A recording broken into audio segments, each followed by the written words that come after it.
What's up, everyone? Welcome to another episode of our NFL preview. This time, we're going to go through the entire AFC South, just hit the high points of every team in the AFC South, and discuss what our predictions are, and what the strengths and weaknesses of some of these teams are, and what we can expect from the division within themselves. So we started off with the previews. You can see on my channel, if you go look, I have a preview, a more in-depth review of our preview for each team listed here. We started off with the Jaguars. Their season last year, they got the number one pick yet again for 2 years straight. So they have much to improve upon for sure. They got a lot to do all around the ball, offense and defensively. Um, they brought in a lot of new players. They drafted Trayvon Walker. We know he had one of the highest RAS scores area, which is the relative athlete score. His was a 999, which is compared to everyone else in his position. So basically, he's the most athletic player that they've measured. So we'll see if they'll transfer over to the NFL. Is he going to be another Ziggy Ansah, who's just an athlete who doesn't produce that much, or is he going to be someone else who's going to be one of the top defensive ends in the league? I mean, it's still to be seen.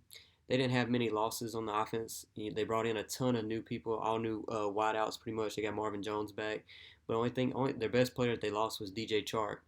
But they didn't really lose anyone else. They lost Miles Jack, but replaced him with Aluakun from Atlanta, signed him to a big deal, and then they lost Carlos Hyde. But James Robinson's out for the season. Could pose to be another issue for them for sure. But ETN's supposed to be back and fully healthy, so he can get the number one role until James Robinson's going to be until he comes back, which may be a majority of the season. You look at their schedule. The AFC South has they're in the bottom five, I believe, every team for strength of schedule, and that's just due to the fact that they're playing the AFC West. So they're playing the best teams pretty much, even though their records were worse last year than what their teams are in the AFC West this year. But other than that, with the Jags, the most intriguing thing that could change their record, which I have them going 5-12 this year. So I'll go ahead and get that typed in here so we can keep up with our predictions. 5-12 for the Jags. The only way I see that changing is if Trevor Lawrence takes that next step. Is he going to be the same turnover machine? He led the NFL in interceptions last year. Not really accurate play. He didn't even have a ton of passing yards, even though he played from behind most of the season. Will Doug Peterson come in and solve that problem? We'll see. But Trevor Lawrence is going to be the key to them going better than 5-12. Not to say that they'll move on from Trevor Lawrence unless he regresses somehow, which would be bad. But if he can have a great season, if he can get to be like a top 15 quarterback, they could possibly finish 7-10, 8-9 possibly.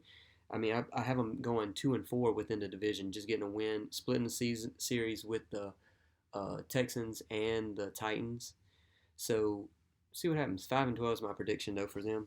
It's gonna really be dependent on what Trevor Lawrence does for sure. So then we look at the Colts here. Some of the issues that I had with them is their wide receiver core. They got Michael Pittman Jr., who came on strong last year, but I mean, you look at the rest of these guys. Alec Pierce may be their number 2 receiver, or is it even Mo Alley Cox or Jelani Woods? I mean, it's kind of hard to say who's going to be their number 2 pass catcher. Outside of Michael Pittman, every other wide receiver on their roster had, I believe, 28 catches for 387 and 4 touchdowns last year.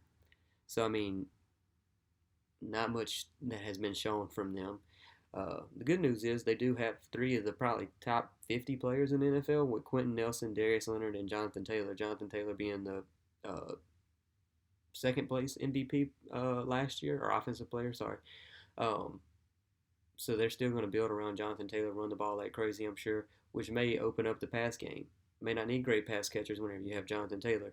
And the other great improvement in my eyes is that they got Matt Ryan now. They had Carson Wentz in there, turnover machine, would make crazy, costly decisions at the most inopportune times. They bring in Matt Ryan. I believe he's going to have. He's still got stuff to prove to the NFL. He was not in the brightest light, being at Atlanta the last few years with nothing really going on with that team. So I feel that he's going to be rejuvenated. With all that, the only loss that they had was Rock Ya-Sin that they traded to the Raiders to get Yannick Ngakoue. And you look at this front seven, I mean, this could be one of the best front sevens in the league. So their defense, even though their offense may have issues in the passing game, their defense is going to be great. Brian Stephon Gilmore as well. Wide receivers, there's still some free agents out there, so they're liable to bring in someone like Julio, who's played with Matt Ryan, Keelan Cole, Will Fuller. I mean, maybe they bring in someone like Cole Beasley. I mean, it's still great quality players out there. So just see what happens. Um, with all that said, being that they have the team that they have around Matt Ryan outside of the wide receiver group, I have them going 11-6 this year. 11-6. Is that going to win them division? It's very possible for sure. The only loss I have them having within the division is they're going to lose one game. I have them predicting losing one to the Titans. But other than that, they're going to sweep the Texans. They're going to sweep the Jags. They're not going to go in and play games with them. You know, unless some of those games swing, they may be easily be the winners of the AFC South for sure. Next, we got the Texans. Sorry. With the Texans, they're still trying to rebuild after the whole Deshaun Watson debacle that they had going on there. I mean, it kind of turned their franchise upside down between him and Bill O'Brien. Trading away Nook for a draft pick. Trading away David Johnson. Trading away Nook for David Johnson and a draft pick. We see what David Johnson did. I think he had one touchdown last year. Nothing spectacular by any means. Trade away. I mean, he had so many losses under him. I mean, no one really wanted to play for him. They had to just blow up the team pretty much and just rebuild from scratch after what he left them with. Davis Mills, he does have the weapons around him. He does have Brandon Cooks, still got top end speed. Drafted John Mechie, Kenyon Green, Derek Stingley Jr., Jalen Petrie. They drafted extremely well, but I mean, this is all rookies. So, I mean, you can't expect the team to perform at a high level in their first season for sure. There's going to be a lot of growing pains, I'm sure.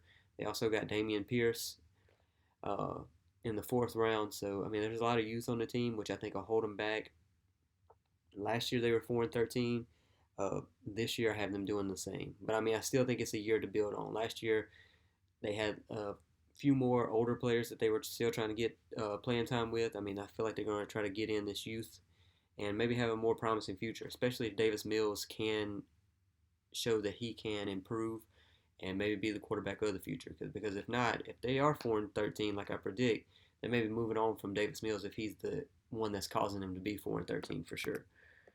But, I mean, we'll see what happens. I have them. I think I have them going 2-4 in the division. Sorry, 1-5. 1-5. The only win coming against the Jags. So splitting the season series with the Jags. There's not many teams that I see them winning against. I mean, I see them getting a win against the Bears. They have their bye week in week 6, which is horrible for a young team, especially with all this youth. I see them getting a win at the Commanders and then at the Jags. So, I mean, it's going to be a tough season in Houston, but I mean, they're just trying to build for the future for sure. And then lastly, we have the Titans. I said in my the Tennessee Titans preview, I feel like they took one step back to take 2 steps forward next year. They drafted Malik Willis. They drafted Treylon Burks. They moved on from A.J. Brown. They got rid of Julio Jones. They kind of rebuilt the team. They brought in Robert Woods. Robert Woods is still injured. How long is he going to be out for? Tannehill's going into the end of his contract, so he's kind of playing for a new contract. I feel like he maybe started to be on the decline for sure. Bring in Malik Willis. Are they going to plan to play Malik Willis? Are they just having him there for a year to sit behind Ryan Tannehill and learn? I mean, it's to be determined. They still have a great defense. They can definitely keep him in games. They still have Derrick Henry, possibly still the top running back in the NFL. As long as he can stay healthy. He went out in Week 8 last year with the foot injury, missed everything, come back for the playoffs. It didn't look good in the playoffs. They released Robert Saffold, which is their Pro Bowl guard. So, I mean, they lost some at the guard position. They did draft a new right tackle in Petit Frere. So, see if he can come in and somewhat replace where their issues lie. I mean, it's still to be determined. But, I mean, their team doesn't look any better to me if they didn't even take a step back with their roster for this year. Um, they had a lot of injuries last year, so maybe that plays a role. But with my predictions, I have them going 8-9 for the season. With that said, I mean you can see here that shows that the Colts are going to run away with the division. They're gonna have a 3-game lead over the Titans. The Titans, another issue. They start off with a horrible schedule. They have the Giants in week 1, which I have them winning, but then they have Monday Night Football at the Bills. Then they play at the Raiders, and then they play at the Colts. Sorry, they play the Raiders at home, but so Giants with a win, Bills not looking good, Raiders not looking good, and then at the Colts. I don't think Matt Ryan's going to give up that first game within the division. So you have the Titans starting 1-3. They do have the Commanders in week 5, but they start 1-3, and these wideouts are not producing with Ryan Tannehill. I mean, you may hear the media and the fans calling for Malik Willis to start soon thereafter. They may go ahead and see what they have for the future. Move on from Ryan Tannehill. Um,